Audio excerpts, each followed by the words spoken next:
Ya, sekali lagi shalom saudaraku yang paling dikasihi oleh Tuhan Yesus. Ya, puji Tuhan ya, kita terus mempelajari, belajar Bible study dari buku Menjalani Hidup Berserah. Menjalani Hidup Berserah ya. Live a Let Go Life. Jadi bukan pasrah di pojokan gitu ya karena kita terdesak atau terhukum, tetapi dapat menyerahkan semua, melempar semua persoalan apapun, perkara apapun kepada Bapa kita dan terima pemeliharaannya. Sehingga dalam segala aspek kehidupan kita itu bisa rest ya, bisa rest, berserah tadi ya, rest, duduk diam, tenang, tentram, bebas stres, bebas khawatir, dan gelisah ya di hati. Orang dunia tuh nggak ada persoalan aja bisa gelisah di hati. Ya kita bebas dari itu, merdeka dari itu, di pikiran juga nggak khawatir, dan tubuh nggak stres. Kalau tubuh nggak stres ya sehat. Nah kita memang udah masuk di bab yang ke-18, bagian yang pertama tentang parenting ya. Parenting itu ya mendidik anak tanpa stres,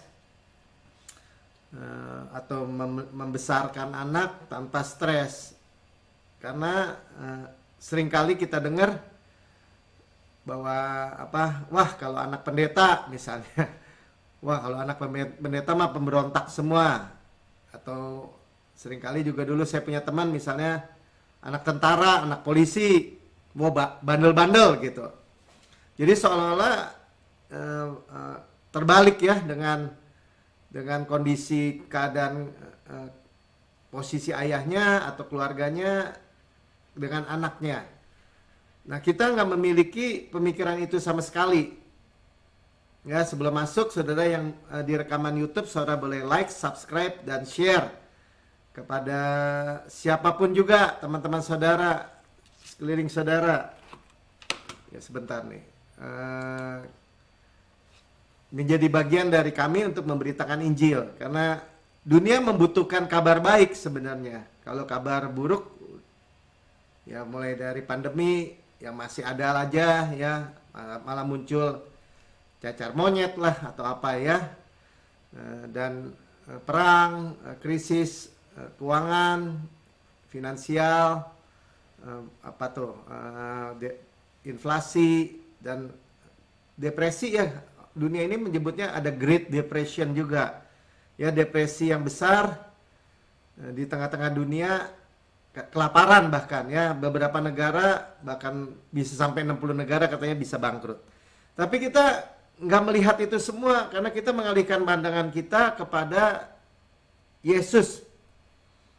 Ya jadi kita juga memiliki pemikiran yang tadi, kalau kita semakin dekat sama Tuhan, hidupnya bisa semakin diserang sama iblis. Oh nggak bisa ya, iblis itu sudah dikalahkan. Dan kita justru mendengar kabar-kabar baik yang Tuhan sudah selesaikan. Jadi gini ya, kan Bapak tidak menyayangkan anaknya sendiri, tapi telah menyerahkannya bagi kita. Ya, bagaimanakah mungkin Ia tidak mengaruniakan segala sesuatu cuma-cuma kepada kita bersama-sama dengan Yesus, ya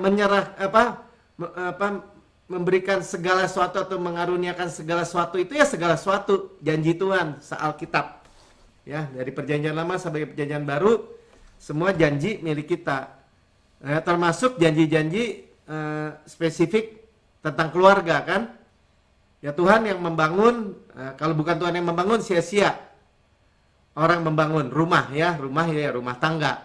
Dan kita juga udah dengar bahwa dari mulanya Tuhan yang membangun kelembagaan yang terkecil ini, yaitu keluarga Adam dan Hawa ya. Tuhan yang membangun. Dan Tuhan juga yang membuat mujizat pertama ya di keluarga. Ya, di pernikahan di Kana. Jadi Tuhan peduli banget ya. Tuhan Bapa itu menyebut dirinya Bapa lagi. Ya kan, Bapa anak, hubungan keluarga. Yesus juga menyatakan dirinya menjemput kita mempelai. Ya, mempelai pria mempelai wanita. Dan hubungan Yesus dengan gereja suami istri. Jadi kalau yang mau rusak ya pasti bukan Tuhan. Yang merusakkan pasti musuh ya, iblis. Dan dia sudah dikalahkan, saudara. Ya, sudah dikalahkan. Jadi nggak usah takut. Nah, kalau mengenai anak-anak, ya Tuhan juga bilang, apa sih yang dikehendaki oleh Bapa untuk hubungan suami istri?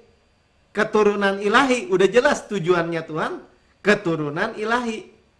Ya, kita tahu keturunan ilahi perkasa di bumi. Diberkati anak-anak, orang-orang yang worship God atau takut akan Tuhan. Anak-anaknya seperti tunas zaitun di sekeliling meja, diurapi, tuh ya. Itu janji-janji yang berharga. Sehingga kita kalau mengerti hidup dewa kasih karunia, kita melihat ya suami istri, saudara boleh lihat yang minggu lalu ya, part 1 part 2. 2 minggu lalu juga sama. Tapi ini tentang anak. Tuhan memiliki tujuan untuk anak-anak kita perkasa di bumi. Kalau dia startnya kita orang percaya, anak Tuhan, milik Kristus, anak-anaknya keturunannya keturunan Yesus. Kita akan melihat anak-anak dari anak-anak kita. Nah itu kita pegang teguh aja. Janji, sama-sama katakan janji. Amin. Ya, anak laki-laki dibilang seperti apa? Seperti pohon yang great, yang tumbuh besar di masa muda. Great, ya. Besar tuh maksudnya besar. Ya, great. Anak-anak perempuannya seperti tiang-tiang penjuru atau pilar-pilar istana, indah. Ya, kita perkatakan aja yang seperti itu. Amin. Ya, jadi keluarga itu surga di bumi. Jadi kita ingat itu aja, Tuhan. Kami, saya atau saudara katakan saya minta kasih karunia yang berlimpah-limpah untuk suami istri, untuk anak-anak, untuk keluarga. Minta aja seperti itu. Ya kalau kita ingat, ya perkatakan. Amin. Ya jadi jelas, nggak ada keraguan bagi kita bahwa Tuhan itu yang membangun rumah tangga kita. Istri atau suami itu pemberian kasih karunia. Anak-anak pemberian kasih karunia. Yang ada untuk keluarga itu adalah berkat dan berkat. Nggak ada dari konsep dari Tuhan itu yang sudah menebus termasuk keluarga kita dan keluarga kita. Kan ada ayatnya kan? Kamu diselamatkan engkau dan seisi rumahmu gitu. Bahkan melebar juga ke isi rumahnya ya. Jelas keluarga inti itu adalah berkat Tuhan. Dan musuh memang berusaha merusak. Ya kita kalahkan dengan apa? Ya berdiri teguh, dengan dengar kita terima. Nah sekarang spesifik anak. Anak-anak. Kadang-kadang, bukan kadang-kadang. Kita lihat apalagi ibu-ibu ya. Ibu-ibu terutama nih. Sangat mudah bisa mengkhawatirkan tentang anak. Ya bapak-bapak juga lah ya. Jadi maksudnya gini, banyak orang Kristen tuh rindu menjalani hidup berserah kan. Ini seperti judul buku ini, Live Let Go Life ya, menjalani hidup berserah. Loh saya punya Tuhan, kenapa saya mesti khawatir misalnya ya, berserah. Tapi ketika melihat anak bisa khawatir. Ya puji Tuhan dari kecil saya bilang sama istri saya. Waktu anak saya, kan biasanya ada orang gini, anaknya baru bayi, terus lihat anaknya udah gede, anaknya udah gede ya. Aduh, bayi repot. Saya bilang sama istri saya dari dulu, dari anak-anak saya masih oek baru lahir, saya bilang kita nikmatin kalau dia baru lahir, kita nikmatin, dia gedean dikit kita nikmatin. Itu ada apanya ya, selalu ada momen-momen masa-masa yang nggak bisa diulang. Jadi jangan ya dulu kalau saya sering bilang juga gini. Ya kalau anaknya udah remaja urusannya nanti dia pacaran beda lagi. Ya beda lagi. Maksud saya sebenarnya itu aja ya, jadi balita, anak-anak, remaja, anak muda, pemuda, dia udah mulai kerja. Ya, kalau anak kecil, ya mamanya khawatir kalau dia udah panas saja, demam, khawatir atau mencret misalnya gitu ya. Atau yang lebih parah lagi gangguan perilaku misalnya. Kok begini ya? Kok gangguan perilaku atau ada kecanduan, ada kekurangan. Nah, saudara, sebenarnya kalau dari start bahwa pernikahan itu hanya ada berkat, hanya ada berkat. Pernikahan juga sama. Saya juga bilang, bahkan kalau di gereja GCB nggak pakai janji nikahnya itu nggak pakai gini. Ya, saya akan tetap setia dalam keadaan sakit, keadaan sehat, dalam keadaan duka, keadaan saya nggak pakai sakit, nggak pakai duka. Yang kayak gitu saya hapus. Karena kita mau diberkati oleh Tuhan. Berkat ya berkat. Jadi gimana dong? Ya pokoknya dalam segala hal, by grace saya tetap setia. Tuhan memberkati kita. Kita menerima semua berkat kasih karunia. Untuk suami istri, untuk anak-anak. Amin. Karena kita percaya, nggak ada sedikit pun di dalam berkat Tuhan itu mengandung unsur penyakit, dikasih wabah, dikasih ribut. Ya memang kalau suami istri ya pasti ada perbedaan kan, tapi yang menyatukan ada Yesus, ada pihak ketiga. Nah itu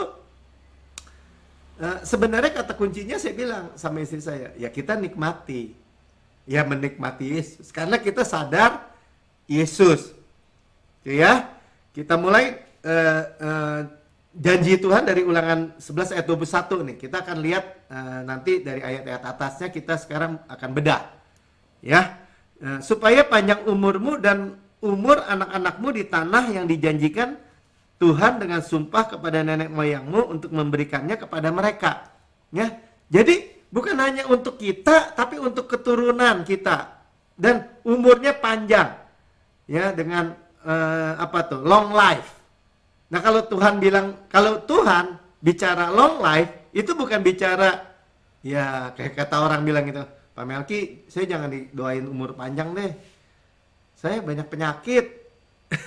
nanti nyusahin orang, nanti stroke, nanti penyakit ini, nanti penyakit itu. Tidak, saudara. Kalau Tuhan bilang dengan panjang umur, misalnya ku kenyangkan engkau, artinya dengan baik. Ya kita terima dong. Saya memiliki tubuh yang berkualitas misalnya. Misalnya kalau lagi mandi ya atau lagi sabunan, ingat kata Pak Melki itu.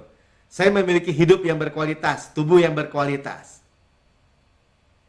Ya perkatakan aja apa yang kita sudah dengar, yang menjadi kebenaran dalam diri kita. Ya maksudnya di hati kita tuh jadi apa tuh yang disebutnya? Jadi imajinasi kan? Dan di tanah Kanaan, di tanah Res ini. Ya kita udah tahu tanah Kanaan itu rumah-rumah, kota-kota yang besar, yang baik isinya, yang tidak kita bangun. Sumur, sungai, mata air, danau, di gunung, di lembah yang kita nggak gali. Gandum, jelai, anggur, zaitun, ara, delima yang kita nggak tanam. Batunya mengandung besi, gunungnya mengandung tembaga. Semua itu milik kita. Makanya Res sudah tersedia, ya. Makanya disebutnya ini selama ada langit di atas bumi. As the days of heaven upon earth, upon the earth. Ya berarti surga di bumi, sama-sama katakan surga di bumi. Jadi perkatakan apapun belum kelihatannya belum seperti itu, katakan aja.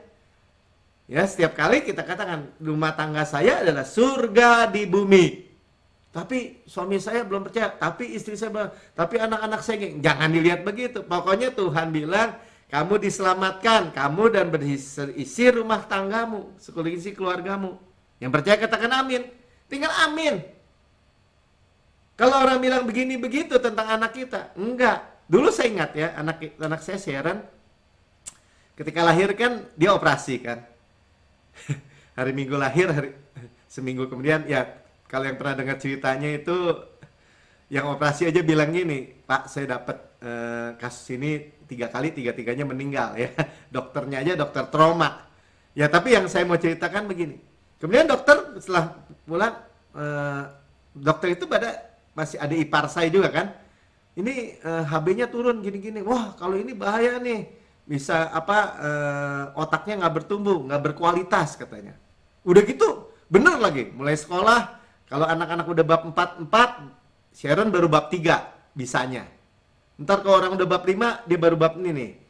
Kesannya jadinya sekolahnya itu jelek gitu. Kemudian iblis bilang, iya kan, tuh kan, nggak berkualitas, ya kan? Kayak bodoh gitu ya. Enggak, saya tetap bilang enggak. Saya tetap bilang enggak. Tuhan yang menumbuhkan otaknya, Tuhan yang menumbuhkan. Sampai dia kuliah. S1. Sejak kuliah, nilainya bisa kumlot terus gitu. Ya sampai lulus, akhirnya 3,9 IPK-nya. Orang lain nggak tahu, tapi kalau saya tahu. Nah, kita perkatakan, saudara. Pokoknya anak saya baik, nggak mau tahu, ya kan? Kara Tuhan untuk jodoh mereka misalnya. Nah, itulah, ya. 18, saya teruskan ya. Dari 18. Jadi Bapak lebih rindu nih memberkati keluarga kita. Sama-sama kan Bapak lebih rindu memberkati keluarga saya. Nah, jadikan pribadi ya. Tetapi kamu harus menaruh perkataanku di dalam hatimu dan di dalam jiwamu. Nah, ini kita sudah sering belajar ya. Haga, menaruh perkataan Tuhan. Nah, di dalam hati, dalam jiwa kita artinya apa? Kita perkatakan terus ya. Kamu mengikatnya sebagai tanda di tanganmu. Artinya saya bilangnya apa? Mengikat tuh di tangan, ya kita gumamkan terus, haga. Yang tadi yang saya ngomong kan? Nah, ini udah mulai banyak nih. Saya adalah kebenaran Allah di dalam Kristus. Saya pewaris Kanaan. Keluarga saya diberkati. Anak-anak saya seperti tunas pohon zaitun seiring meja. Nah, yang laki-laki Mika besar di masa mudanya, memiliki posisi pengaruh. Nah, berkatakan aja. Yang perempuan, Sharon, seperti pilar-pilar istana, raja, indah. Pokoknya ngomong aja saya. Ya, itu namanya kita ikat di tangan kita sebagai tanda di tangan kita. Ya, dan haruslah menjadi lambang di dahimu. Ya, jadi pikiran kita nah ini nih, ya. Ini ayat 19-nya. Kamu harus mengajarkannya. Nah, ya. Ketika dibilang mengajarkannya, mengajarkan apa? Mengajarkan Yesus, Saudara. Coba lihat gambarnya ya. Ini bahasa aslinya nih saya nggak bisa baca. Mana Mik? Kamu harus mengajarkannya. Kan ini tulisannya dari kanan ke kiri ya. Nah, ada kata-kata ini. Alef Taf ya. Lanjutnya. Ya tidak diterjemahkan nih. Alef Taf tuh. Alef Taf ada dua. Kalau diurutin ke samping, mestinya ke samping ya. Kamu harus mengajarkannya. Alef Taf. Yesus. Mengajarkannya Yesus. Nah, nanti kita lihat ya. Pertama tadi kita menggumamkannya. Jadi mengikat di tangannya, kita menggumamkannya. Taruh di dahi kita tuh artinya pikiran kita yang kita kunyah, yang kita gumamkan, yang kita perkatakan lagi dan lagi dan lagi dan lagi, ya, seperti datang ke Yesus lagi dan lagi, terima dan terima. Ya, sampai firman itu menjadi pikiran hati kan, ya kita udah belajar banyak ya, jadi jiwa kita prosper, makanya prosper makmur, dan yang keluar pasti prosper semua, amin. Nah ya, jadi misalnya kita menggumamkan Mazmur 23, kan kita sering belajar kan, nah, Tuhan adalah gembalaku, takkan kekurangan aku. Atau kita menggumamkan, saya ini seperti pohon yang ditanam di tepi aliran-aliran air, ya. Biarkan anak-anak itu dengar maksud saya. Nah, ini yang dari buku ini disampaikan. Kita nggak usah malu. Misalnya kita lagi ngomong gitu ya, dekat-dekat anak-anak. Ya, saya mulai latihan tadi sampai istri saya ngomong apa sih? Enggak, lagi ngomong saya lah pohon ditanam di tepi aliran air gitu ya kan? Ya, karena mereka akan belajar. Walaupun mereka seolah-olah nggak dengar, itu akan dengar dari masa kecil tuh. Ya, mengenal kebaikan Tuhan. Nanti saya teruskan jelasinnya ya. Jadi waktu kamu harus mengajarkan tadi Alef Taf, Alfa dan Omega, nggak diterjemahkan ya, dan membicarakannya tuh. Membicarakannya apabila engkau duduk di rumahmu, apabila engkau sedang perjalanan, ya di mobil, lagi jalan-jalan ya, apabila engkau berbaring, apabila engkau bangun. 20, biar komplit aja dulu ya. Harus kau menuliskannya pada tiang pintu rumahmu, ada pintu gerbangmu. Dulu saya prakteknya ya gitu aja, kalau mau keluar rumah ya doa dulu sama anak-anak, istri. Ya ingat Yesus gitu. Waktu masuk rumah kita juga bilang bersyukur, terima kasih Tuhan Yesus melindungi kami dalam perjalanan. Jadi semua bicara tentang yang tadi, kamu harus mengajarkannya alef taf, ya. Wahyu 1 ayat 8 kan bilang gitu. Akulah alef dan taf. Kali ini alfa dan omega bahasa Yunani ya, perjanjian baru.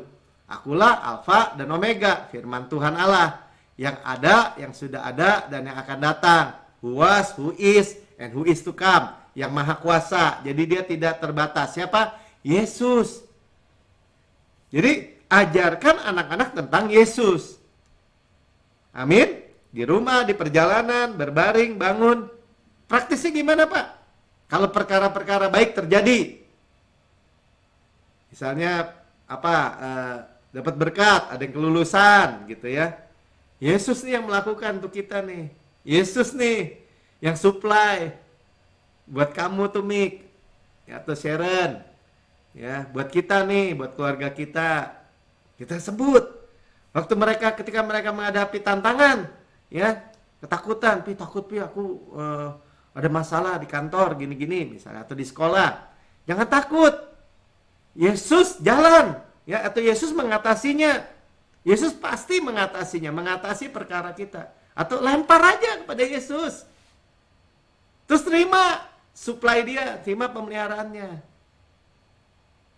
Ya, kalau misalnya dia motornya rusak atau mainannya rusak, oh Yesus punya sesuatu yang lebih baik untukmu. Yesus sediakan yang lebih baik nanti. Ya, jadi pakai nama Yesus. Atau ya kalau di rumah yang bisa setel puji-pujian ya tentang Yesus. Jadi jadikan Yesus itu bagian dari kehidupan keluarga kita sehari-hari. Sama-sama katakan ya.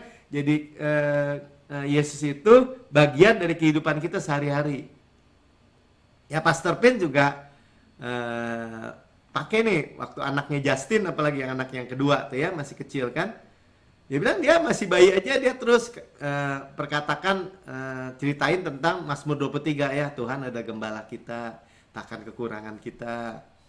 Ya, anak tuh, saya selalu bilang kalau di GCB ya, mereka memiliki Roh Kudus juga, dan gak ada roh yang junior. Nah, suatu ketika dia surprise gitu, waktu anaknya umur 4, dia panggil ayahnya kan, Abah katanya. Saya mau hafalin Mazmur 23 katanya. Dan dia akhirnya di gereja, kalau pernah lihat, dia hafalin Mazmur 23 itu. Ya, dia perkatakan maksudnya di depan gereja. Umur 4 tahun, sampai bapaknya juga amazed ya. Jadi saudara, ternyata maksudnya gini, kalau kita terus bicarakan tentang Yesus, ya, dan tadi membicarakan kalau ada terobosan-terobosan manifestasi Tuhan, ini Yesus yang buat nih, gitu. Kita mengapit atau membungkus keluarga kita dengan urapannya. Nah, itu yang mau dibagikan ya, di urapannya. Jadi kalau kita bawa juga ke gereja, ya dia nggak ngerti, dia sambil ini nggak mau dengerin, biarin aja, nanti kita dengar ya. Pertama diapit dulu ya, diapit dengan urapannya keluarga kita. 2 Raja-Raja 4 ayat 32 sampai 35. 32 ini tentang Elisa ya, Elisa yang kasih anak mendoakan perempuan yang kaya itu, yang di mana di tempat dia tinggal, anaknya mati lagi. Ya. Nah, ini ceritanya tentang itu ya. Elisa kemudian masuk ke rumah itu, dan ternyata anak itu sudah mati dan terbaring di atas tempat tidurnya. Jadi di tempat ibunya taruh di tempat tidur, di kamar yang biasanya Elisa kalau datang ke daerah itu ya tinggal di kamar itu. Ya. Nah, sama Elisa dibuat apa? Sudah itu masuklah, ditutuplah, nyala pintu sehingga ia sendiri dengan anak itu di dalam kamar. Kemudian berdoalah ia kepada Tuhan. 34. Lalu ia membaringkan dirinya di atas anak itu dengan mulutnya di atas mulut anak itu dan matanya di atas mata anak itu, telapak tangannya di atas telapak tangan itu, karena ia meniarap di atas anak itu. Nah, ini gambaran diapit gitu ya, anak itu dibungkus sama ya Nabi Elisa ya, bicara pengurapan ya. Setelah itu ia berdiri kembali, berjalan ke rumah itu ke sana kemari, sekali ke sini, kemudian meniarap pula ia di atas anak itu ya, mungkin beberapa kali ya. Kemudian bersinlah anak itu sampai 7 kali, lalu membuka matanya. Nah, ini walaupun di perjanjian lama kita melihat, oh kalau kita bisa membungkus anak kita dengan urapan Tuhan, caranya ya begitu. Jadi simple ya, masing-masing keluarga memiliki mungkin spesifik ya. Anak saya nggak mau ngapalin ayat, Pak, ya udah, nggak usah masalah. Pokoknya yang tadi dikatakan, bawa Yesus di rumah kita ya, bawa ya. Tentu kalau misalnya mau makan, yuk kita berdoa ya, atau mau berangkat ya, Tuhan Yesus memberkati, Yesus yang memberkati kamu, Yesus yang membuat kamu sukses ya. Jadi jangan putus asa. Kalaupun yang merasa waduh udah telat, jangan putus asa ya. Percaya aja bahwa benih-benih ajaib, saya sebutnya benih ajaib itu akan tertanam dalam hati mereka ya, pasti berbuah. Nah, ini contoh misalnya di Matius 18 ayat 20 ya, ayat terakhir ya untuk part 1 ini. Sebab di mana 2, 3 atau 3 orang berkumpul dalam namaku, di situ aku ada di tengah-tengah mereka. Itulah sebabnya kenapa tadi saya bilang, kalau kita bawa ke gereja, walaupun seolah-olah dia nggak ngerti atau nggak denger, rohnya nangkap, saudara. Amin. Ya, jadi ada urapan Tuhan, ada hadiratnya yang akan menuntun dan menjagai mereka. Nah, itu yang nggak kelihatan, tapi kita percaya. Amin. Ya. Nah, tentu ini kita bicara anak-anak kita. Jadi kita nggak khawatir lagi. Kalau kita khawatirin, justru kita membuka pintu untuk anak-anak itu ya diserang sama musuh. Kan kamu khawatir, apa yang kamu khawatirin ya itu yang kena. Paham? Ya. Sampai sini aja, saya nggak panjang lebarkan. Saudara yang mendengar di rekaman YouTube, saudara berkata, saya mau tuh surga di bumi, saya mau keluarga saya indah, atau saya mau hidup saya itu menjadi berkat. Saudara tapi berkata belum pernah menerima Yesus sebagai Tuhan dan Juru Selamat saudara pribadi. Saudara boleh ikuti saya berdoa, terima Yesus ya, dengan mulut mengaku, dengan hati percaya. Ikuti saya berdoa ya. Katakan, Tuhan Yesus yang Maha Mulia, saya menerima Engkau sebagai Tuhan dan Juru Selamat. Dan katakan pada Yesus ya, Tuhan Yesus, Engkau Tuhan dan Juru Selamat saya. Dengan mulut saya mengaku, dengan hati saya percaya bahwa Engkau telah mati buat saya, dibangkitkan karena pembenaran saya, naik ke surga, duduk di sebelah kanan Allah Bapa, dan mendudukkan saya bersama-sama dengan Yesus. Surga adalah rumah saya. Saya orang atau anak yang paling dicintai oleh Bapa. Keluarga saya diberkati. Surga di bumi. Saya hidup penuh dengan kasih karunia Tuhan. Di dalam nama Tuhan Yesus, amin.